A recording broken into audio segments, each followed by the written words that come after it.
तर माझं नाव आहे समीक्षा. तर मी खूप दिवसांचा विचार करत होते व्हिडिओ बनवायचे. शेवटी 12 दिवस अगोदर मी चालू केले, पण या 12 दिवसात खूप छान रिस्पॉन्स मिळाले.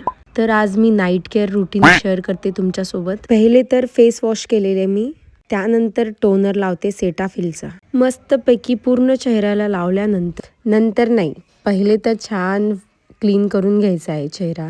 युजली मी सेटाफिलच यूज करते, पण लग्ना अगोदर मी कधीही सेटाफिल बघितलं सुद्धा नाही आणि यूज केलं सुद्धा नाही. तर हे लग्नानंतरचे नखरे आणि सर्व मुली लग्नानंतरच करतात. हे फेस क्लीन केल्यानंतर मी नाईट क्रीम आहे सेटाफिलची आणि त्यानंतर छोटे छोटे ड्रॉप घेतलेले. मी डेली पण नाही लावत, कधी मधी मला करावंसं वाटलं तेव्हा करते मी. ही पण छानपैकी लावली मी क्रीम. छान ॲब्झॉर्ब होईपर्यंत लावा आणि सोबत मानेला सुद्धा लावायची आहे. मानेला लावताना थोडा केसावर तर हात जातोच माझं. मस्तपैकी ब्राईटनिंग क्रीम लावल्यानंतर छोटी स्माईल द्या.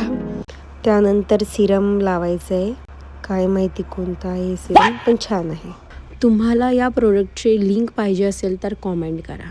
आणि मस्तपैकी सिरम लावल्यानंतर आणि याला म्हणतात ग्वाशा. छान फेस मसाज करायची आहे.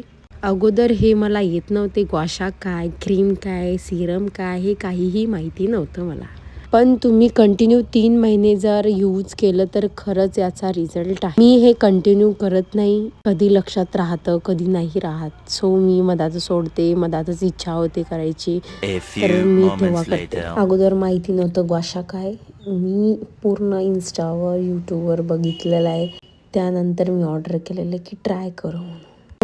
त्यानंतर मी लिप बाम लावलेली आहे. ही आहे स्विस ब्युटीची. मला खूप दिवसांचे व्हिडिओज ट्राय करायचे होते. ट्राय करता करता मला रिस्पॉन्स पण छान आलेले आहेत. ॲक्च्युली मला व्हिडिओज बनवायला खूप आवडतात. तुम्हाला जर माझे व्हिडिओज आवडत असेल तर लाईक करा, सबस्क्राईब करा. Bye, love you.